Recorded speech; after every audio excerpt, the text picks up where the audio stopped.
I'll open the meeting before you gentlemen all fall asleep, and I believe we're starting with construction updates at the beginning of the agenda. Whoever wants to handle that. Okay, I can handle that. Can you hear me? Yes. Okay. Hi, this is Paul Miller from Environmental Partners. I provided a written update yesterday by email, and it was a 3-page memo with some pictures and the status of construction and information on cost and schedule. Did you all receive a copy of that? Yes. Yes. Okay, so I'm briefly going to run through this, and this actually covers items 1, 3, and 4 on the agenda, and obviously Tony and Jeff can chime in after I'm done, but let me give you the brief, the highlights. In terms of progress on site, things have actually been going quite well. DPW has made good progress and has been able to work continuously since the job started with little or no impact due to the COVID health issues. More importantly, as you've probably seen driving by the site, the building is starting to take shape. The structural steel for the vehicle storage building was delivered in the right around July 1st, and erection has started. I believe a picture tells 1,000 words, so I sprinkled in some photographs on the memo to demonstrate progress. So progress is going quite well and generally on schedule. The shipment of the remaining structural steel is scheduled for the first week in August for the admin building and the last week in August for the maintenance building. So we are pleased with progress, as I believe Weston and Sampson and the town are. We have a job meeting every Thursday at 11 o'clock where we go over a variety of issues in detail. For example, we go over all the submittals and shop drawings and samples of materials and coordination items, and we make sure everybody is on track. So far, there's actually been a lot of cooperation, and GVW, I must say, has done a very responsible job. Other work on site besides the structural steel, as you can see, the site has been completely cleared. All the unsuitable soils have been removed off site. The drainage system, catch basins and manholes and water quality units have been installed. That's about 90% complete. So, you know, a lot of the big earthwork and site work is behind us. Going forward, you know, the plumbing work has started what's called the rough plumbing and rough electrical to get the primary service into the site and stubbed up into the buildings. So I'm very pleased with progress. Bob Fitzgerald is our man in the field who's the clerk of the works, and we've had a lot of coordination meetings with Weston and Sampson, for example, regarding the pre-engineered metal building installation and the concrete slab work. So everybody is on the same page before the work actually starts and there's no surprises. I'll stop there regarding overall progress, but in general, GVW has done a good job. Our bi-weekly meetings every Thursday have been productive, and there have been very few, if any, surprises on the job so far. Tony or Jeff, do you want to add anything? Yeah, I think that was a good summary, Paul. This is Tony Westpizer with Weston and Sampson. We agree with everything you said. I think things are going pretty well. We're pleased with GVW's performance so far. Thank you. I did note in my opening paragraph, we don't anticipate any significant delays on the project. However, I think it would be naive to assume that there may be some shipment delays due to whether it's HVAC units being manufactured in the Midwest or elsewhere in the country. There is a slowdown, as you know, with shipment of materials nationwide, but candidly, GVW has not reported any delays on this project yet. We don't anticipate any, but I wouldn't be surprised if we have a couple of small delays beyond our control. If there aren't any questions on progress, I can jump ahead and talk about cost and schedule items, but if you have any questions, I can take them now. I have one question. I was reading something about the underground lines to the salt shed. Is that coming up later?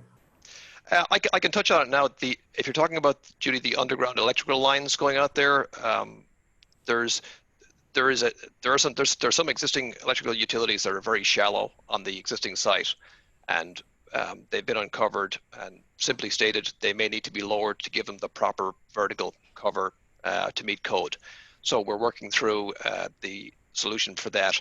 There may be a small change order, or there may be no change order for that work, but that is an item that, quite frankly, was unforeseeable. But GVW and Weston and Sampson and our field person, Bob Fitzgerald, have been able to come up with a solution. As of last Thursday, actually, the simple solution is to provide a new feeder from a new panel and go out to the salt shed. So it's a relatively straightforward fix. Tony, did I capture that accurately? Yeah, I think the only thing that I would clarify, Paul, is attach a new feeder to a panel in the design. It's actually at the south end of the vehicle maintenance facility, actually in the wash bay equipment room. There's an electrical panel that has room in it to patch in and then extend out of the building and intercept that existing line. So we're looking at that internally now. Our electrical engineering team is looking at that. So there are two options. One would be to replace a section of the existing conduit with a deeper buried conduit to get the separation we need, the cover between the top of that conduit and the ground surface, or to kind of bypass that and feed the power to the salt shed through the new facility. So more to come on that. That has not been resolved, but a good question though. Thank you. Sure. Do you also test the rebar beforehand? I don't understand how you do rebar testing. Could you just, and not a major explanation, but just. Okay. Basically, okay, so we have an independent testing agency that tests the soil compaction to make sure the soil is compacted properly. The rebar is the reinforcing steel to make sure that it's installed as per the actual design plan and the shop drawing. So it's a very detailed installation and very important installation. So the testing is to make sure it's installed properly at the right elevation and the right bar size. Then the concrete testing is we actually take wet samples of the concrete mix as it comes off the concrete delivery truck. Then it's we make cylinders and then they're shipped to a lab and we test match 7 days and 14 days and 28 days and make sure that the concrete meets the design specification. And is the rebar done now for the rebar physically isn't pulled apart in the lab, but the tests, if you will, or the inspection is to make sure that the right size bars are installed at the right locations and it's the appropriate grade steel as per the approved shop drawing and as per the design plans. Does your clerk of the works check that? Is that something? Yes, he does. With input from Weston Sampson's structural engineering team, who make periodic visits to the site. Thank you. Sure. Any other questions? Paul, I think the only thing I wanted to add is just for those that are in the room here, I do have copies of your report, Paul, if anybody needs a hard copy of that. Okay. That up here. And also, I know it's probably more towards looking towards the future, but next Tuesday, we are getting a delivery of the generator on site. So we've been coordinating with GVW to make sure that the impacts are minimized, given that they're going to block one of the fuel islands when they do that. It's that close to the site. So that's a good thing. I know, Paul, you had mentioned some concerns about delivery of equipment and supplies potentially being delayed because of COVID, but we are starting to see some things arrive when appropriate. So that's a good sign. Yeah. No, I mean, overall, we're very pleased with their schedule adherence, and things have gone very well so far. We hope the trend continues. I guess regarding the overall schedule, well, I can maybe jump ahead here to it's item number 3 on your agenda, but it's also part of my memo. The next key milestone will be the delivery of the steel for the other 2 buildings, the admin building and the vehicle maintenance building, which are scheduled for the early August and the end of August. So again, we're tracking this every 2 weeks. We do get a formal schedule update every month or 6 weeks from the contractor, which is very detailed. And it's called a critical path schedule with hundreds and hundreds of tasks and items. But we are on track. The last page of my memo talks about substantial completion. Substantial completion means the building is essentially ready for occupancy and all the major work has been done in layman's terms. For example, if the outside landscaping, we're not going to do that in the middle of winter because, quite frankly, the grass and the shrubs won't grow, but that'll be done next spring. That will not be part of substantial completion. But we're looking at February of next year for phase 1 and then April of next year for phase 2 with final completion at the end of May. So that's on schedule. We are on track, and we're keeping a very close eye on it. So would you think the move-in would be June? Well, we haven't talked about. We could do a phased move-in as portions of the building are ready to go, and after they've been inspected by the building inspector and we get a certificate of occupancy. I mean, Tony or Jeff can chime in, but I don't believe we're going to wait until one date for one move-in, but it can be coordinated and it can be phased. Tony, you want to jump in there? Jeff, I don't know if you'd had, Alberti, I don't know if you'd had any thoughts on that. I do think we have not talked about it with GVW yet, and there may be some flexibilities with them. Another aspect to consider is the building commissioner has chimed in with some guidance on when he would be able to provide a certificate of occupancy. So that, you know, what he's going to need to issue that certificate of occupancy is going to come into play as well. So I think that discussion is ongoing when an actual move-in date would be. I can add to that. One of the reasons I wanted to put this on the agenda is because GVW did give us an updated schedule since we last met. And Right. that was distributed to the committee. I've got one copy here. It's actually printed out pretty small.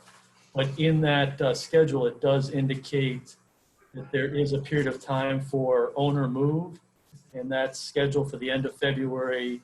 In 2 weeks. It concludes at the beginning of March. And that happens to be because there's a phased construction approach. There's phase one, which that we're in right now, and phase two, while we've graded that a little bit because many of the phase two tasks are currently happening in order to move the project along, but there is an opportunity to move to the new building, so that frees up the site where highway is operating now to do a lot of those phase two tasks. So we might want to, as we get closer to that date, we might want to take a look at that a little bit closer. So in essence, we would get the highway or other DPW forces out of GVW's way for phase two work if we were able to move in that time frame that's noted on the schedule. Right. And I neglected to ask where the catch basin is that was abandoned. Where is that one? 25 or whatever?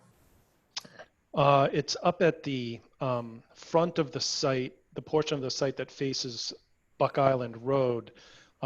In front of the DPW building is a grassed area, and actually, you know what, I think it may be in the corner of the paved area where visitors would park visiting the highway department, the corner closest to the street. That will end up being within a grassed area or a landscaped area in the proposed landscaping plan, and as such is not needed for drainage. But it's currently being used for drainage because it's part of that, like you said, that paved visitor area. And so what we discussed in one of the project meetings was not abandoning that till phase two. So it's still active right now. And the contractor is on board with waiting to do that and has acknowledged that that work won't happen till later. And without it, it's not going to interfere with any kind of drainage problems, or? The new design, there were some issues with drainage, as you may be aware, at the entrance, the existing entrance.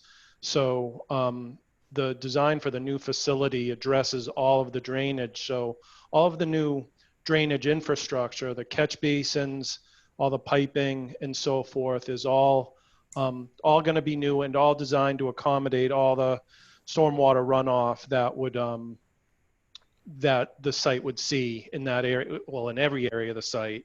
So to answer your question more directly, it was redesigned and there's new structure, and because of the layout, that new facility could not be reused in the new configuration. So the decision ultimately was to abandon it in place. Does it affect the old building then, in terms of its abandonment? No, there'll be some grading adjustments in that area. If you wanted to, I could bring up a plan and show you, but that exact area where that catch basin is will become new landscaped area, which will be graded to direct runoff to new manholes. So that area, it's a good question. That area will be regraded so that there's no ponding, no flooding of that area. So that is something that has been addressed. Thank you.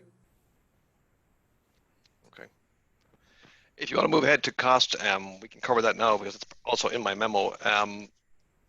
Basically, we're in good shape regarding costs. We've had 2 small change orders so far. The first change order was for the underground slab demolition and removal. The second change order was for the 3-piston lift versus the 2-piston lift. All told, they're $68,000, which is about 10% of the remaining contingency. We have a couple of, what we do with change orders obviously is at every bi-weekly meeting, any issues that come up are discussed openly. If they rise to the level of being a formal change order, which we all acknowledge, we then review the backup and the cost estimates and we negotiate a fair and reasonable price. So we're in good shape right now for change orders. There's a small change order for a sump in, minor change in a sump in the wash bay for approximately $1,800 that's in the works, but change orders so far have been very small and very modest. Go ahead, Tony. Yeah, Paul, I would just add that, we were just talking about the abandonment of that existing catch basin, and that is, that does represent a small change of $2,100. And if I heard Paul correctly, he said that the sump in the wash bay was $1,800, and it's, if I'm not mistaken, it's more like $1,400, not to put too fine a point on it. Yeah, so I think yeah, and I guess the other thing I just want to point out, Paul, is those have not been made into formal change orders, but I think they likely will be. I think that will be our recommendation. And then also just looking down the road, maybe heading off a question, do we see, what might be coming down the road?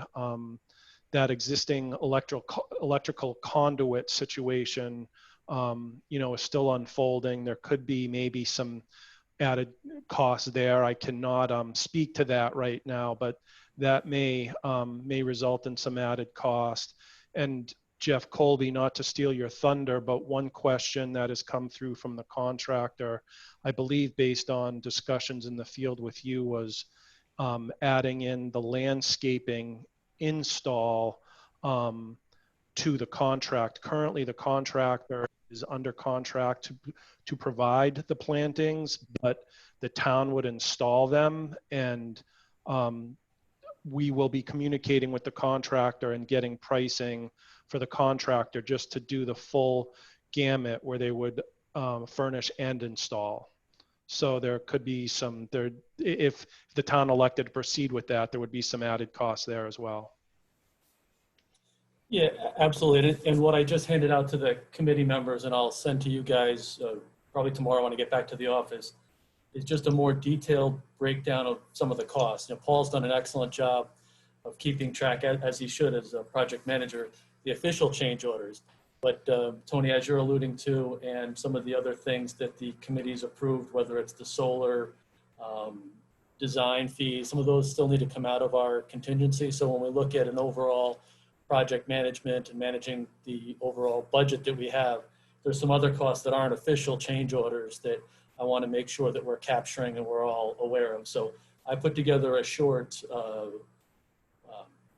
description here of, what are some contingency items that might not be official change orders, and also some soft costs. Jeff Alberti, a month or two ago, was able to get me some things to anticipate costs, and I've captured those here as well. So just things to be thinking about as we move through this process and this project, that there are costs that will need to be dealt with within the budget that we have. So not formal contingency, but spend that needs to be captured. So I'll send this to you guys tomorrow, but for the committee's purposes, there's a few things on here, including things like, we don't have to go through every one unless the committee wants to talk about these, but things like the tree clearing, certainly the concrete pad removal and 3-piston lift are official change orders. So those are captured in the official record, but solar energy design work was something that's been discussed previously and was not an official change order, but is an expense.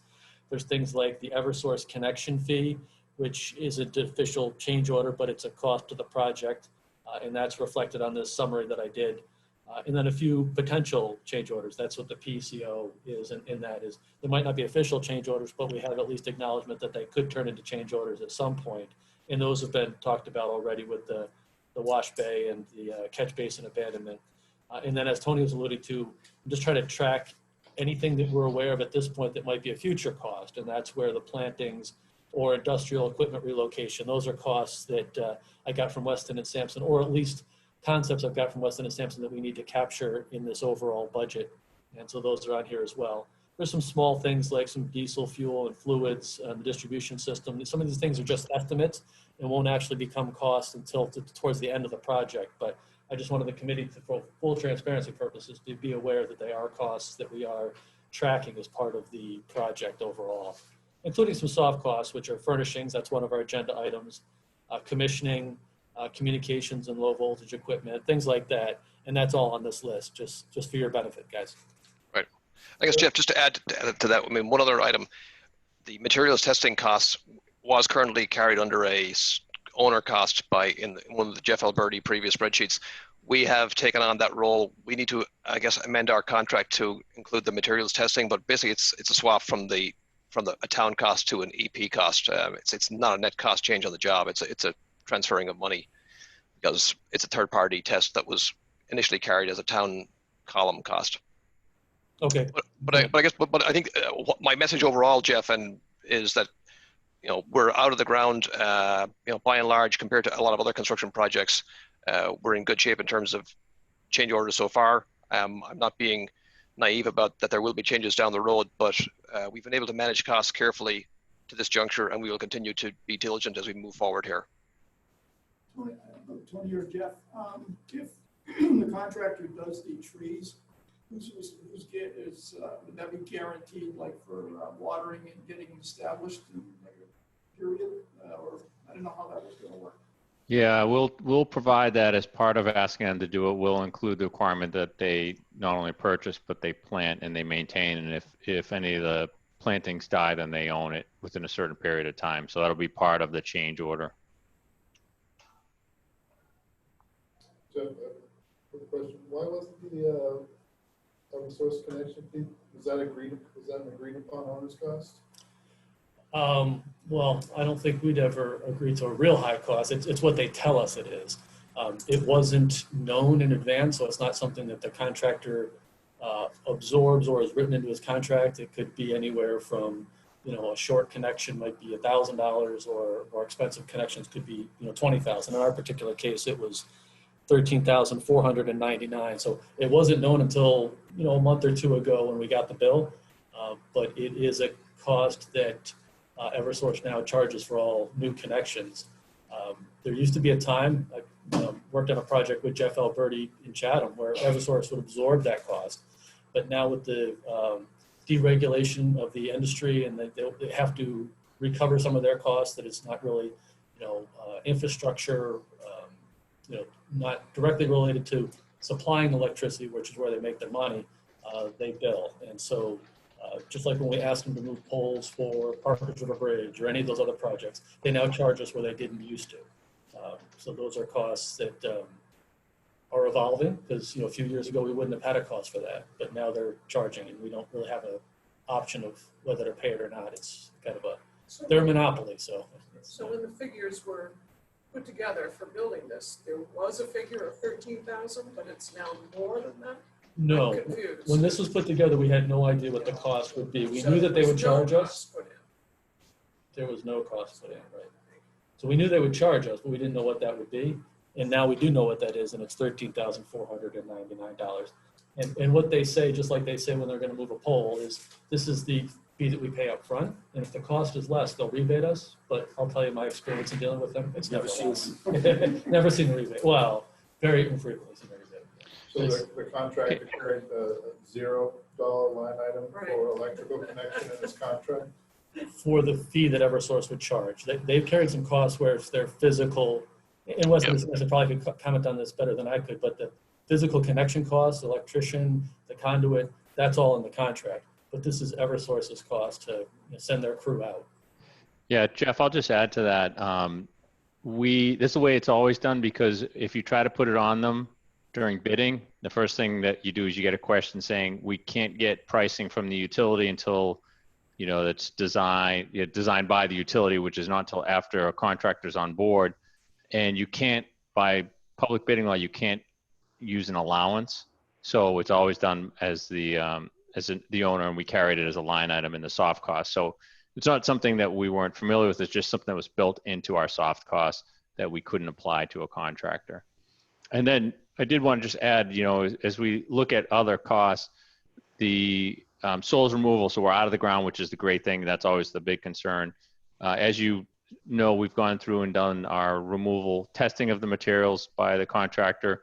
And because of some of the levels that were hit, we have some reporting requirements that we've been going through. So there is still some paperwork associated with our LSP that we're working on. So we've pushed that forward just so that you guys stay in compliance, and we're assembling that data, and I'll be talking to Jeff about what that is. And then we'll have to go out and do some closeout testing just so the DP can see for record that the site is clean and we can move forward. So those are some environmental costs that I'll speak to Jeff about as soon as I can get a better handle on those. Okay, thank you. That pretty much wraps up my summary on construction progress, schedule, and cost, which covers the items on the agenda 1, 3, and 4.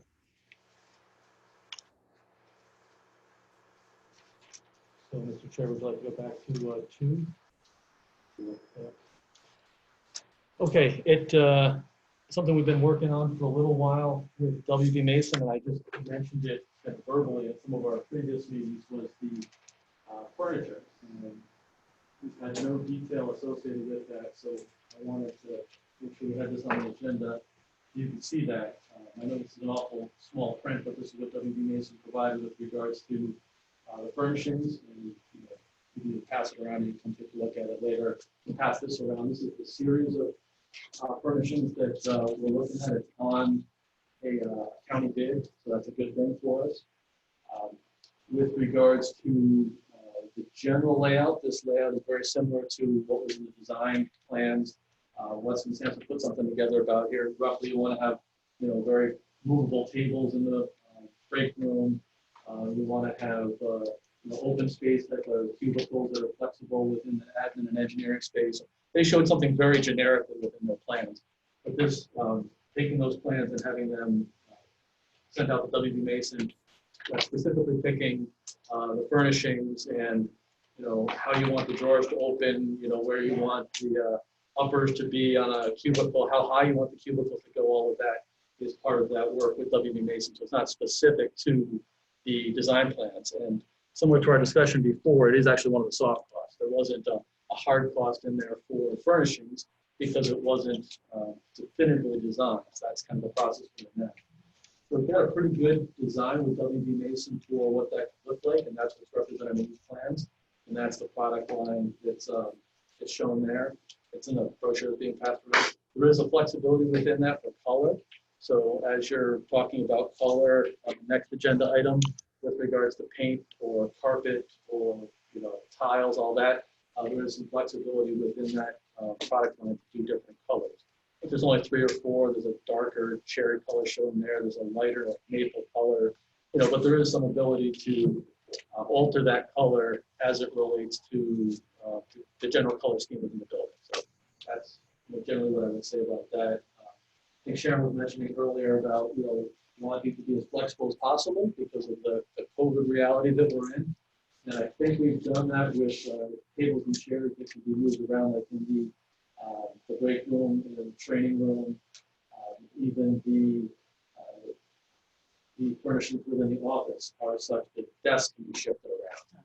But those are separate offices. I don't think the concern is as much most people working in a separate office. The area where most people are working is within that admin area or common engineering area. And there could be as many as 6 people there. So that's where we need to think about the cubicles and the flexibility there.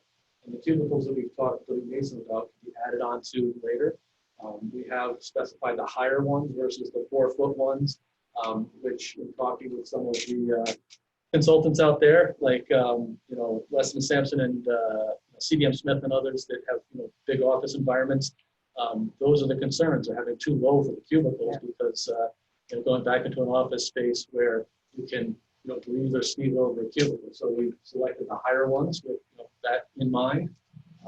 But the bottom line is those cubicles can be altered in the future as well. So just wanted to kind of give you an update of where that stands and what we're looking at. We still have some work to do with WBAs, and this is not the final, but it's pretty close to it. So I'm happy to try to answer any questions or talk through any thoughts you might have on the furnishings. Well, you've got a conference room too, so, you know, We do. It's not very big, but it's so I don't know what you have planned for there. a conference table with chairs around it. So in the COVID world, is that a good thing or not a good thing? Well, everything has to do with limiting the number of people within the space. And it's more related to the physical space than it is the furnishings. You want the furnishings to be flexible. Like as we are here, we're pretty spread out. So, you know, we do have a break room / conference room over at the water office where we are now. And we just limit the number of people we have in that space. So we do meet at a big table.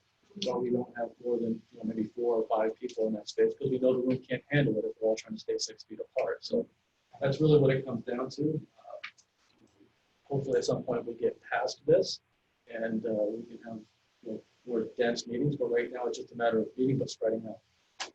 So my concerns about this stuff from the beginning have been that it works with the building. Because when we visited Orleans, that's what we saw, that sometimes the furniture decisions didn't match the building, so that then other adjustments needed to be made. So, I think if the staff is happy, but Does it match the plugs? Does it Yeah, match the well, heat that was- or whatever? yeah, that was the problem. Remember they had to make those adjustments. Right. So that's just my concern, that somebody's paying attention to that. And that's one of the reasons I want to check in with the committee at this point, because once we take the next step here, we'll essentially be finalized. We'll get the plan, the final plan. They've already seen the draft, Weston and Sampson, but we'll get that final plan to them, and then they'll make sure that the plugs line up and aren't blocked, and there's no issues that we can't change at this relatively early stage in the process. We already did have one kind of back and forth with Weston and Sampson. Tony could probably comment a little bit on that. But we did send them a preliminary plan, and then with the metal building design that came in and some of the supports for the metal building were in a little bit different location, we had to tweak that a little bit. The offices got tweaked a little bit. Some of the corners got changed. You can see that on the furniture plan where certain areas got blocked out because you couldn't put something. So that was already an early coordination level to make sure that things weren't in the way. So there's already been one version that accounted for the bigger structure. Now we're really getting into the finer details of where outlets and IT cables are and things like that. And that will be coordinated once we can finalize it. Thank you. Do you anticipate more outlets? I wouldn't anticipate more, just we want to make sure they're in the right spots. You do have 4 outlets. I don't know. Tony or Jeff, do you happen to know if there is floor outlets or are they all wall? There are, I'd have to double check the plans.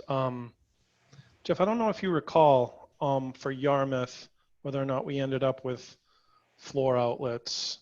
The conference room that you have is not big enough to require it. Right. And then there's a question in the muster room. Those tables are movable, right? So where do you put floor outlets in that room? So I can bring up the plan and try to answer that question. I just need a moment to locate it. One thing I'll say about floor outlets is in other designs or an older design, sometimes they were done in the admin or common areas because you anticipate that you might set a desk up here and that's where it would be. That's not how this is laid out with WBAC. It's laid out where the cubicles and the power and IT and all the interaction comes through the cubicle. So it comes from the wall down like a spine of the cubicle and feeds all the workstations that way. So it's not reliant on floor outlets, which have been problematic in the past because you don't know exactly where something's going to land, and it limits your future flexibility. So that's not what's anticipated with WB Mason. So whether there's outlets or not, we're relying on the wall outlets to work with this Is there an engineer's table in the open area? So in other words, they usually deal with big plans. Don't be a big table to. So that's not reflected, that's a great question. That's not reflected on this, but we have asked for that right here along this cubicle wall. Right. So that is one of the additional adjustments that's not reflected on this printout here, but yes, the plans here, those that have a counter area for plan review right along that, just outside of the engineer area. And Our have you town asked engineer actually has one of engineers? those drafting tables she wants in her office, but right outside of the cubicles is anticipated to have one. That's something that has them. And do you know the size? I mean, have whoever the engineers are talked about what they need for a basic whole table and that they're getting it? Right. We have talked to them about that, but because it hasn't been shown, it hasn't been identified in the catalog as to which one they're specing out. That's, again, one of those further refinements that we need to make sure is the right size. But that has been asked for right about it. Because that might be, I mean, I don't know if that's out in the middle of the room or if it is abutting, you know, cubicle wall or whatever, but that might be the one place you need a fourth thing for anything, I don't know, related to it, but perhaps not. Potentially, but again, that spine of the Yeah, cubicle will have the power Yeah. and technology feeding it through. So that might not be necessary to come through the cubicle. but in terms of lights to above. Right. That kind of stuff. So that's still being refined with That's folks an in item your that's still being department. refined. Right. I think the overall kind of workspace locations is pretty well set. It's a matter of, you know, yes, this shelf here, the plan review, you know, this cabinet here for the storage, those types of things. Are still being We were talking earlier, Kurt was mentioning that the new Cape Cod 5 building over in Barnstable was an open meeting building. You know, in other words, their inside were open, you know, sort of that open dozens hearing. of people in one area. And it's caused a lot of problems because with COVID, it doesn't work anymore. So they built a nice new building, way too much, right, Kurt? Yeah. Yeah, fortunately, it's only 6 within maximum. You don't even have the staff for that right at the moment. It would only be 4.5 really in that area. And, you know, with 36 square feet per person, you know, we can make that work here. We're not at the scale of the Cape Cod 5. Oh, no, which has no, I'm dozens of not people saying, in I it. think it's actually good how this has been developed. I think Because, it's manageable, I guess, is what I'm Right. trying to say. Open.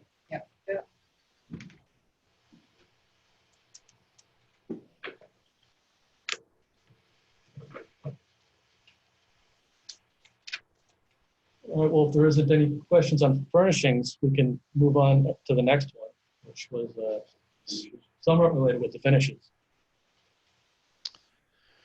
Yeah, so interior finishes. Jeff, do you folks have before you the physical boards that we sent down? We do. Okay.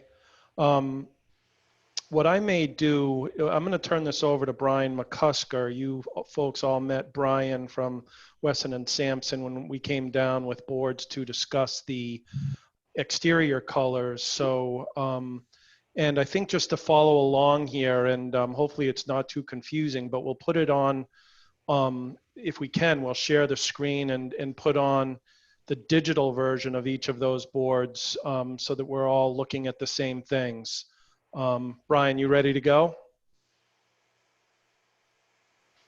Yes, sir. All right, let me pull it up here. he has a nice picture on the screen. He hasn't moved yet. I don't know if he's still breathing. That's the display board you're gonna need, right? Yeah, these are the 3 options. Where would you like it? You want it? All right. We can put it up there I too. mean, obviously you can see the real samples in front of you, but because no one's dialed in, right? Just Wesson and Sampson and environmental partners, Okay. Brian. All right, so we'll start with option 1, and I'm gonna call this one the sand dune option. It's got a little bit of some kind of beige and tans and light greens that we thought might go kind of well with the Cape. You know, obviously I don't know if you don't like hearing that, but you know, this is a Cape building, so we tried to keep it in flavor with the town, nice kind of blue carpet. You kind of come in, and then you kind of have these, olives and light greens, I'll call them, and kind of off tans and taupes, for the wall paint. Then from there, you kind of come through, and in the employee facilities, it's a little bit more forgiving. We kind of have like a darker gray, brown, tan kind of linoleum plank, and we would have a ceramic floor tile that was also beige. That would be kind of located here, here, and here. And then to kind of tie it all together, we kind of have a base that's a little bit more kind of taupey. One of the colors we don't have yet, though, is the resinous floor. But, from there, if we can get these kind of solidified, we can kind of choose that for the bathrooms and also help kind of inform the ceramic tile in the partitions. Now, we also do, for those, we picked kind of like a mustardy, which is kind of like an off yellow with a off-white wall tile called biscuit. We're also kind of showing sandy beach partitions for the toilet partitions, which only occur in the locker rooms. So from there, I'm just curious, anyone have any comments, questions on this one? I had a general question. I did talk with a couple of the committee members when we were looking at the boards previously. What's going on in the 2 locker rooms with the floors? Why aren't there any samples for that? Tony, we waiting on that one from the contractor? Oh, you're on mute. He's even talking. Yeah, sorry. Yeah, Jeff, we don't have, that's resilient flooring. We don't have samples for that yet. Physical. Resinous flooring, right? Yes. Yep. Yeah. What did I say? Resilient. So, Floor? Is that like a spray-on flooring or? Yeah, it's like people refer to it as like an epoxy flooring. It's a, Brian, is it a sprayed on or trowel applied? I guess it depends on the product, but it's, like a liquid applied system that will go and provides a continuous, very durable base, and it goes up the wall, and it's easy to clean. So we need to get that from the contractor, and once we select these main colors, we'll be able to tie that in. Those things are available in a whole good range of colors, so we'll be able to tie that in. So is it safe to say that there are a good range of colors for all of these things, and you just kind of selected a palette of recommended colors? Correct. Yeah, we could send you all the colors. You'd have boxes of different options. Some have more than others, and typically what we'll do is go through the process of trying to tie them in. Some of it's done purposely to show differences. Others are done to, as you transition from one space to the next, using rubber base and other systems to tie the two together. My only concern with this one was that the carpet seemed very dark.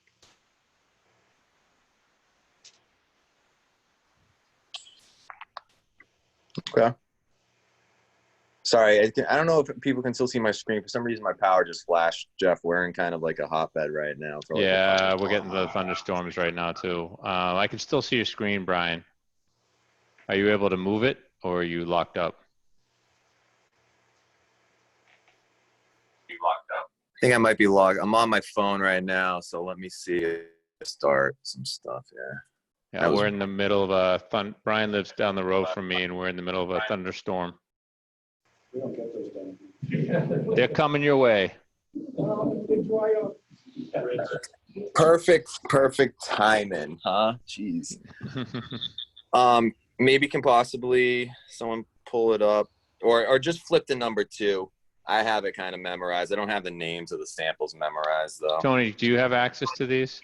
Yeah, I do. So I'm gonna steal the see if I can steal. I will go back and agree with Judy's comment. shows up for. Yeah, It looks like it's locked up here. You cannot start screen sharing while the other participant is sharing. Oh, God.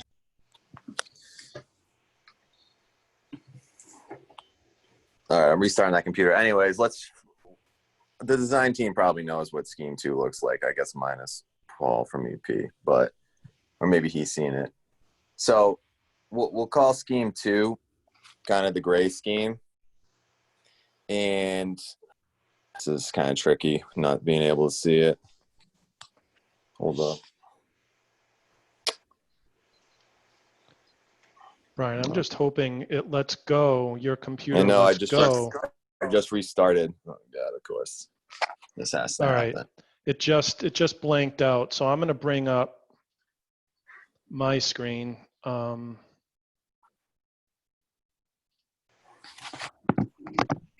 right. All right. So can you folks see my screen now? Yes. Yes, So I'm gonna- thank you. And were we moving to option 2, Brian? Yes, please. Woohoo. All right. So this might be a little too much gray. And at the end, we can kind of talk about where we can go from here. So, I think this is a very good Cape safe color, let's call it. And I don't want to keep leaning towards that, but I also don't want to, I want to fit in personally. So for carpet, we kind of have a gray, kind of driftwood looking carpet tile in the admin with a light gray rubber base that then will transition to, we have a multitude of colors. And we'll show you at the end how those colors can be utilized also. So we kind of have, North Star, Frosty White, Let It Rain, and Knock Ray. Not sure if I said that one right. For the employee facilities, we kind of have another driftwood looking kind of plank that actually matches the carpet tile, I think, very well. Trace of nature. And for the ceramic tile that we have in the vestibules and single user bathrooms, we have composition gray. From there, we have for partitions a kind of metallic silver with a Arctic white wall tile, which would be on the top, and an architectural gray wall tile, which we put on the bottom. I like to put the lighter colors up top, just because of dirty, not because of dirty, but because the darker colors hide the dirt well, and anything below 4 feet is going to get scuffed up very easily in these buildings. The rain's coming now, so hopefully I'm on my phone anyway. So that covers the admin. We really don't have a lot of finishes in the shops and the vehicle maintenance too, if anyone's curious on that part. Does anyone have any questions, concerns on this one? It seems to be very gray, like you said. Yeah. Yes, it's the gray scheme. Going to depress productivity. Oh, jeez. Is there any science that goes into what the moon is kind of color? Yes. And just, you want to go to work, you don't want to heat the place because it's so heavy. Okay. All right. Well, we can. What thoughts go into these color palettes? I guess I don't really know this. The various colors. There we go. Finish blue. Yeah, I guess it's just tough behind the psychology sometimes, of what gets people more productive or not. All right, let's go to number 3.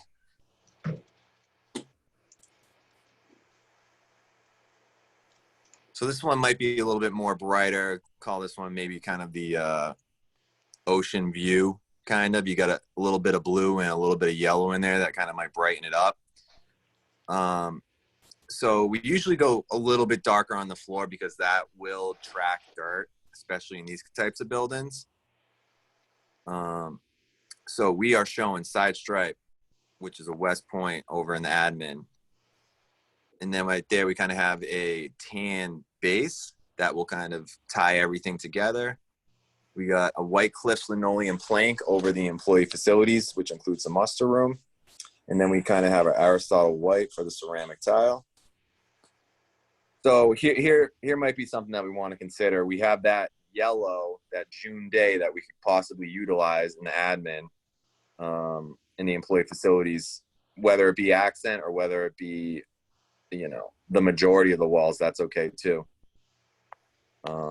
And then for the ceramic tile in the bathrooms, the wall tile, we kind of have that sea breeze with the Arctic white above it, and then we have metallic silver for the partitions. And we'll show you the next slide will kind of show you a little bit better of what we're kind of showing. You can kind of get a feel for what these elevations may look like, and with the paint, we have multitude of options, but we would recommend a dark on the lower part of the chair rail.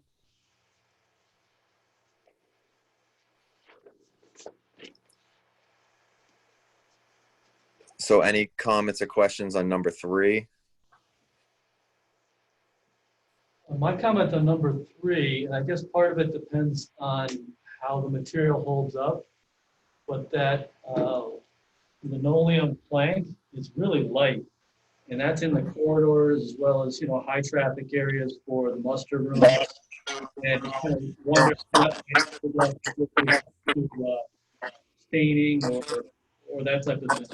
It's much lighter than the other choices and the other options in very high traffic areas. Mm. I personally like the flooring because what you can do is to the walls. And the walls can speak in terms of maps of Yarmouth or, whatever it is, or art or whatever it is you're going to do. And I think to me, it's more tasteful, but it's peaceful. It's peaceful, it's calm, and yet, or you could have a big red painting in your office. And it's not going to, conflict with the gold or the whatever else. Yeah, but on the frontage, Well, how about this? Right off the bat, does anyone have a gut check on what they liked or in terms of option, just out of curiosity? Was there option 1 more popular than option 3 or vice versa? Or I've spoken on option 2 is my favorite. Yes, it's probably the most neutral of the 3. Definitely useful, yeah. I'm always cautious about green in buildings that are going, that you need to be in for a long time. Greens are very, let's see, trendy. Yeah. 5 to 7 years. I think with the number 2, Jeff's concern about the flooring, I think is more hideable in terms of some of the flooring. And it's not quite as dark as the first one we saw, I guess. Yeah. So the psychology of colors, green makes time pass more quickly, Uh-huh. which is why you always hear of waiting when it's referred to as green. Uh-huh. So that says something for greens, but having said that, I'm not behind, but I think there's probably option 2 as well. But I wouldn't avoid, are these the only, if we pick one of these, are those the only colors that are going to be repeated throughout the entire building? I think that's what they're suggesting to make it easy. Well, I think Any color you want, as long as it's one of these 2. Any color you want, as long as it's black, right? Tony, wasn't there a question about, really wanting to make a decision on the longer lead items first? And I think those are generally going to be like the carpet and the tile versus the paint. If we generally coalesce around one of the options, but wouldn't we still have some flexibility to change some paint colors in the future, within limits, of course? Yeah, and to be honest with you, Jeff, I don't recall what which exact items did have the longer lead time, but we could get that pretty quickly from GVW, what items they need to nail down and what we have more time for.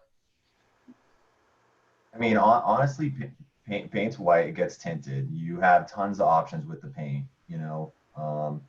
And just because we use them in the admin doesn't mean you need to use them in shops. You know, you might want to go, well, actually, it's kind of been hit or miss, but a lot of people, we've been using white in the shops in the vehicle maintenance, and they like that because it feels bright, but then at the same time, it might be too bright, and then white shows dirt. So that might be something to think about.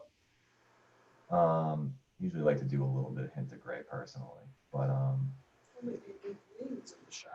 so if you can narrow down some decisions, that would be huge. And if you want to pick and play some of the options, don't feel like you have to take one as is, you know.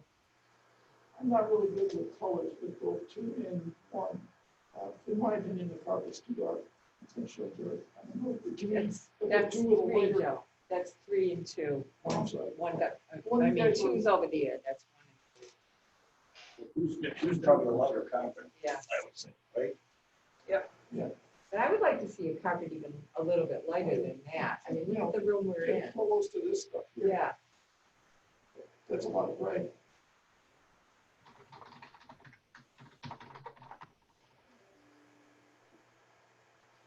I think if you know, the other thing to think about is how many really big walls do you have? They're all broken up by something, mostly broken up by doors and windows or whatever, so. It's not like you're looking at something that's The 60. biggest span of wall you have is that admin wall mainly, which we're kind of showing here with the chair rail. And then those are the doors to the offices that you would, for all, like Jeff, like yourself and your other employees that have offices along the windows. and then it would be the same inside the offices with the 2 tones? No, because we don't have a chair rail in there. So we only have a chair rail, quote unquote, in the admin area, that kind of open office. In the offices, we just have a single wall. We do own an accent wall, which we can choose to use or not use. So what's the interior of the office? Is it the upper color? Is that the color carried into the interiors? Let's see, Maine. Yeah, it would be that kind of light color. We wouldn't try to put that dark color on a whole office.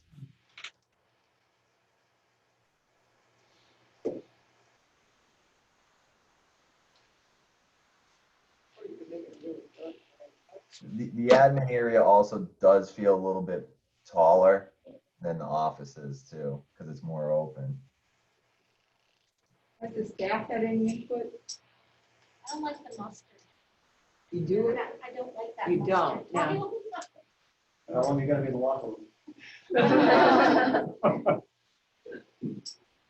And the snow and ice stuff, I think it's the kind of color we get tired of. Just because The yellow? when you look at plumbing fixture colors and appliance colors. yeah. Oh, yeah. They've been gone for a long time. Yep. But they just go, we just get tired of looking. But again, not like you're living in the locker room, going and go out. That's true, yeah. Wake up. The only thing everyone is like kind of said is that you don't kind of want it to be like a hospital. You don't want it that cold. Sterile. Well, I think that the epoxy floor will help with some of that in the locker room too. Because it feels soft on your feet and it looks soft when you're Yeah. tired. Right.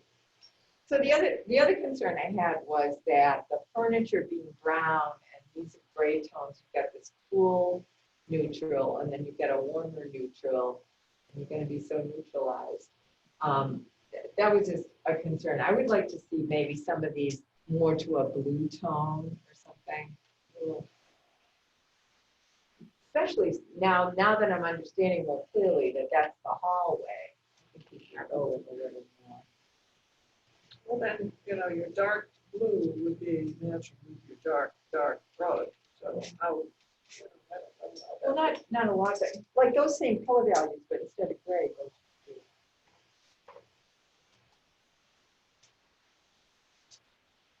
so a lighter blue than the third option. Yeah. Well, blue and gray aren't necessarily. No. But how would it look with the dark rug? You've got the black and tan. Really. Yeah, I think that has to get lighter.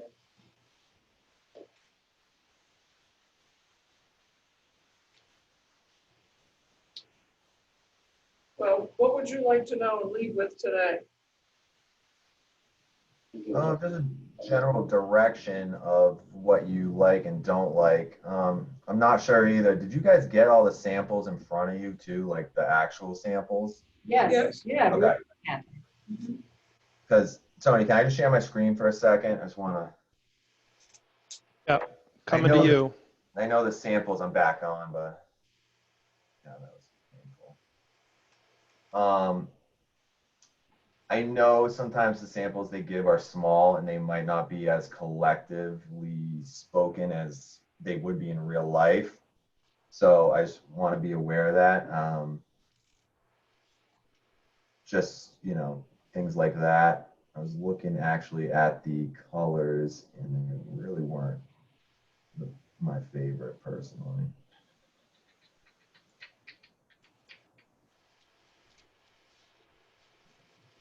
Well, the three samples that we're seeing, the number 2 option has the rug that's the lightest of the 3. Mhm. But it does look like it's gold from afar with the black stripe, black and gold or tan. So now you can. So there it is. Yeah, and I so mean, at an so- angle, it does kind of look different. So if we run through the colors right now, you're saying option 2 carpet tile is maybe the front runner. I'm just trying to get a feel. Yeah, for me it is. I don't know about anybody else. Yeah, for me it I can only speak. Like I said, I get the little colors. But you were saying earlier But you about, lived with them too, so that's Yeah. why it really Well- was helpful. He likes dark because of all the crap. I know, he was saying no, Lighter no. Because mud is lighter and Saying, Oh, I see. How did you do that?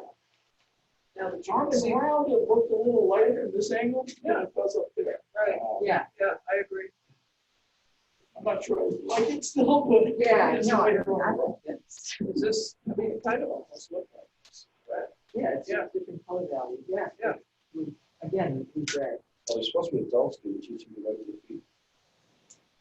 Yeah, well, yeah, well.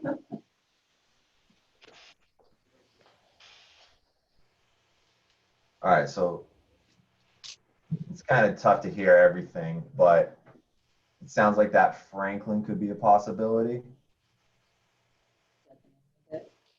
Franklin. Franklin, yeah, Frank, yeah.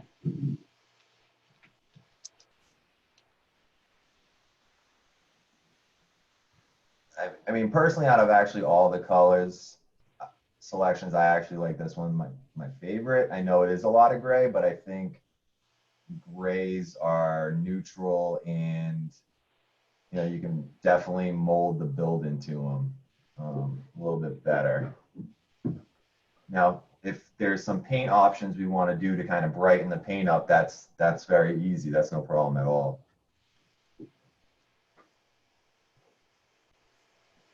Jeff, do you think that this trace of nature seems dark enough for the linoleum plank that would kind of be going through here? Yeah, I think my only concern was number 3, where that linoleum plank was really, really light. Yeah. I think that's fine.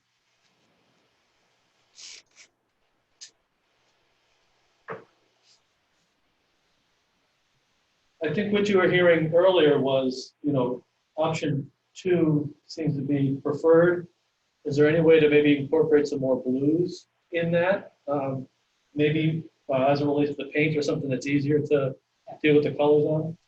Mm-hmm. Let's see. They're not really showing blue paint. I'm trying to think. Okay.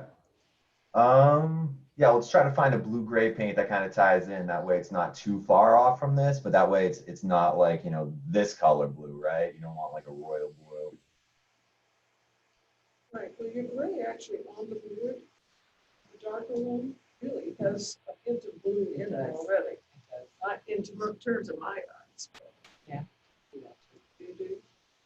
it's just, if the carpet would be like this. Yeah. That'd be better.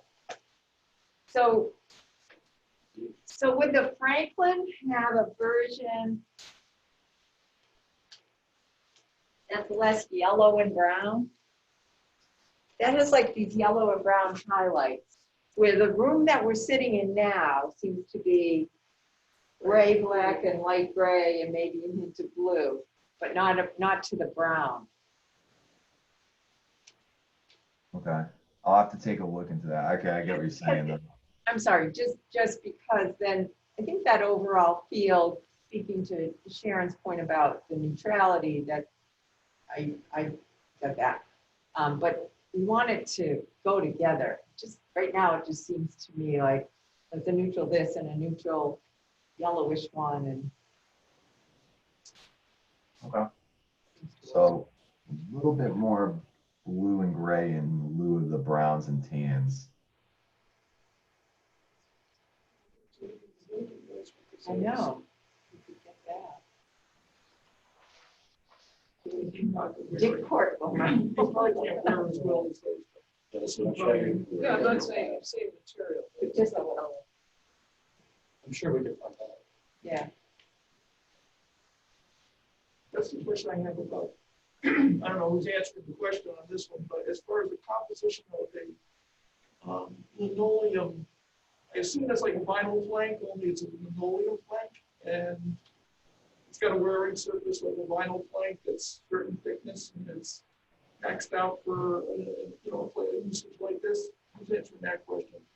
No, if it's Brian on colors or Tommy? Yes, I think I heard that question. So the only difference really between linoleum and VCT is that linoleum doesn't need a wax coat every like 4 to 6 months like you would. But very similar. It's got the wear layer. It's it's more natural, and it's pretty much got the same color palette. The plank version that we spec'd isn't as bold as some of the VCT colors you would probably see in like a school though.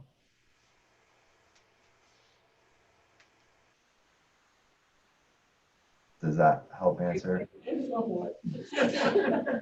I guess we're just relying on this stuff to be tough.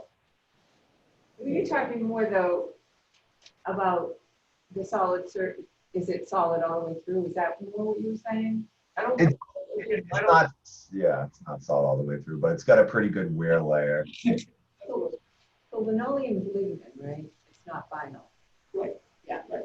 But the word plank, is that just the way it comes, or is it there's a wearing surface on top of a rubberized, blah, blah, blah. That's kind of what I was asking. Brian, that's sort of, I was looking at the composition of, like I said, only from the way it threw you, linoleum plank, the word plank, that I'm familiar with vinyl plank, because I put it in my house, in the basement. And it's got a wearing surface on top of a rubberized surface that you walk on. I'm just wondering what the composition is of linoleum plank. Is that the same thing? And is it a good wearing surface? Yeah. It's solid? Is that what you're telling me? It's a little different. So instead of specifying like 12 by 12s or like a sheet, we just went with plank. So all the joints will be joined together, but it doesn't sit on a piece of rubber like you would like a click and plank in your basement or something like that, if that's what you're trying to get at. It's literally just a piece of linoleum that just gets heat welded together, but looks like multiple pieces. There's no seams. There won't be eventually. They have to heat seam it. Does that make sense, or am I confused? Yeah. We'll see when it goes down on.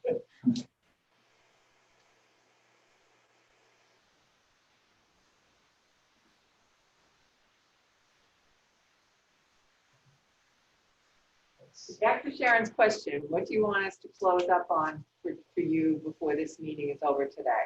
All right, let's go through. So we got the carpet tile. We'll kind of look for a little bit more of the blue-gray kind of Franklin. That then we can tie into probably a light base to offset a dark wall, which we got the vapor gray.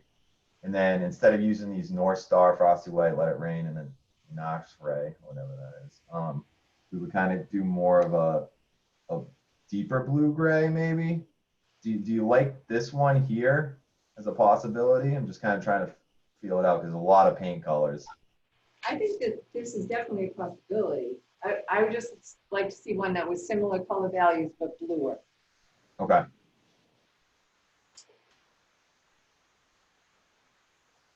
Question, do we get a choice on door color? Oh, on door color? Well, that's sometimes how you can accent the boring gray tones. Like right in this building here has maroon, which has a lot of gray. I'm not saying maroon, I'm just saying it has an opposite color. But I Yeah. mean, they just paint whatever color you want, so we could have a choice of door color to go with that maybe. Yeah, so what could happen is, and Bailey kind of showed it here, it's a very light color for the chair rail in the door frame. This would be a wood door, which would be a wood veneer door. We usually do a light color, but once they give us those samples, we can go over that. But I don't know if you can kind of see that in the rendering up close.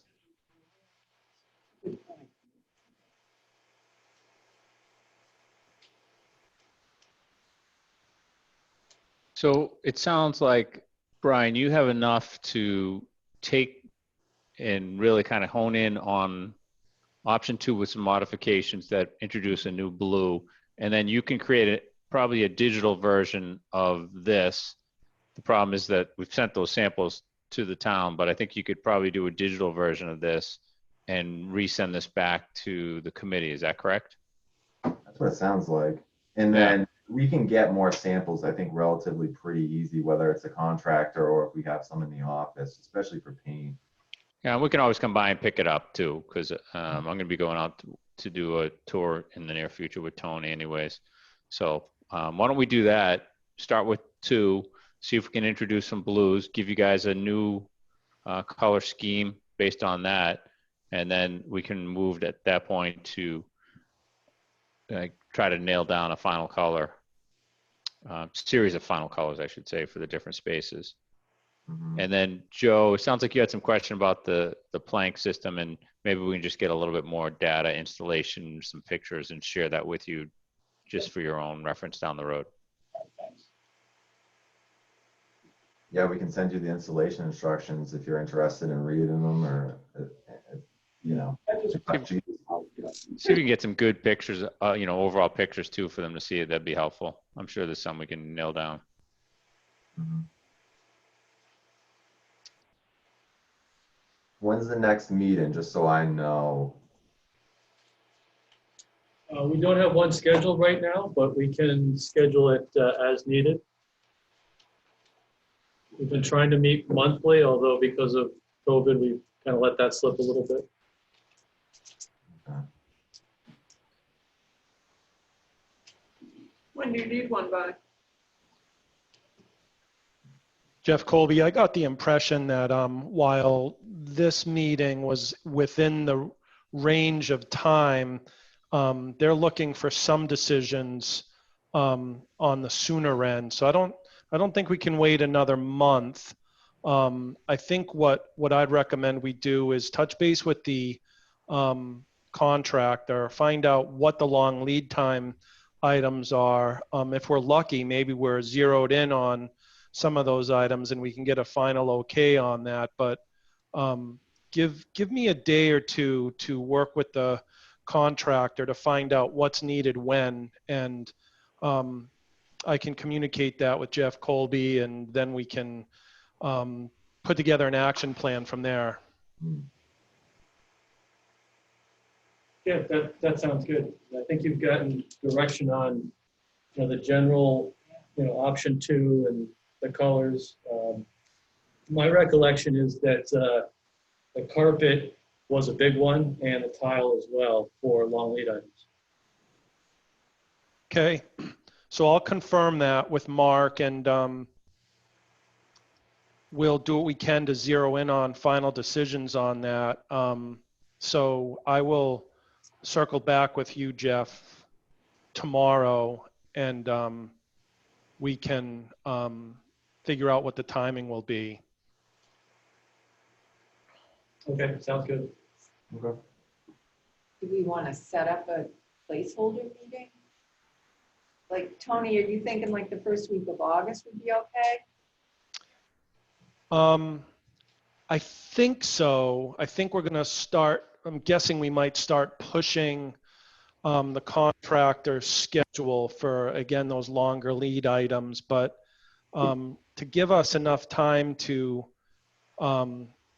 reconfigure colors for option 2, not reconfigure, but adjust, and maybe put together some physical samples and get those down to you. Next week doesn't work, right? So probably the next week is the first week in August, right? Yes. Yes. Yeah, so I think that's probably reasonable. Brian, I don't want to sign you and your team up for something. Does that sound reasonable to you? No, I think we should. Are you thinking the 6th? I was thinking about 2 weeks out from now. Is that a possibility, or I'm not sure what That's day works. so 2 weeks from today would be August 6th. Is that the timeline you were thinking, Tony, or were you thinking before that? No, I was, well, first week, when Judy mentioned first week, I was thinking, it seems like the committee tends to be available when they are available. It looks like Thursdays are good days. So that's what I was thinking. Is that what you were thinking, Judy? Just that week. It seems like this is the day we've landed on, but people's lives have changed, so. It sounds fine, and if it's not, you'll hear, I guess, right? Okay. Let's target that. Yeah, we'll target for the 6th. Then.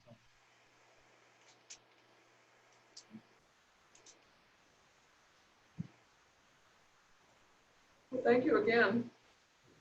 No problem. You're welcome. Yeah, I mean, ideally we would have come out of this meeting with final decisions, but I honestly did not expect it, and I was expecting a result like we have, that we zero in on one and then go back and tweak it, and that's exactly where we're at. So I think that's reasonable. I think this is a good result. Okay, thank you. Thank you. We all set? Good. Is that it for your agenda? I think so. I was going to add, if any of the members of the committee want to go out and see the site and get a little, quote unquote guided tour, for what it's worth, we can arrange that with Bob Fitzgerald and our Weston and Sampson. If it's worth taking a look at the site every so often. I drive through here. Yeah, I do too. I just go in and park and get out of my car. But we can actually have a tour, huh, Paul? Well, obviously, tour is a grand term, but you can certainly get a. It's a tour. It's a simple tour. It's maybe in the middle of August, or depending on your schedule, we can set something up. But I think it's just good to get a feel for how big the buildings are, and just I'm looking at these drawings. It all fits on a nice computer screen, but in reality, it's 44,000 square feet of building. It's a lot of stuff. There's kind of translucent panels on the first building, up the top of the roof. Is that an interior? Thanks, sir. Is it a layer, or is that the final? Are you with me? On the vehicle storage building, I don't believe so. I believe it's I don't know the drawings. There's purlins and a roof deck, and then there's going to be some skylights, I believe. But I don't believe there's translucent panels. Tony? Yeah, I didn't hear the question. Could you repeat it? When I drove in today, it appeared that there were, from my eyes in the car down below, there seemed to be roof panels going horizontally across the beams. But they didn't look substantial, I guess, is how I put it. So is there an underlayment to? The roof will go on top of that. Yeah. Okay. Yeah, it's a layered system. I mean, there's a portal structural frame, then there are purlins going this way, then there's a roof deck going this way. Yeah, it's a sandwich, if you will, but it's a beefy sandwich.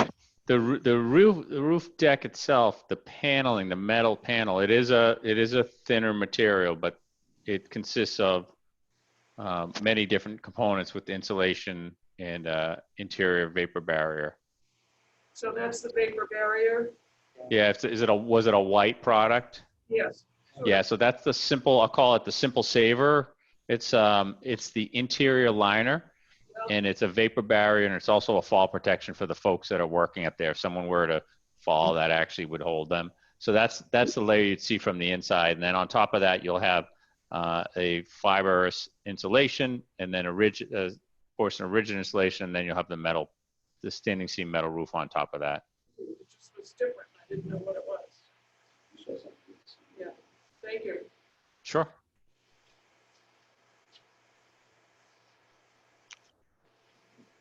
We already made a motion. Yeah, Yeah. just want to vote on it. Well, thank you very, oh, yeah, I vote to. Okay. Yeah. Thanks a lot. Thank you. Take it easy. Bye. So for next Thursday, maybe we'll be looking at 4 o'clock again. Looking at what? I mean, I'm sorry, 6 and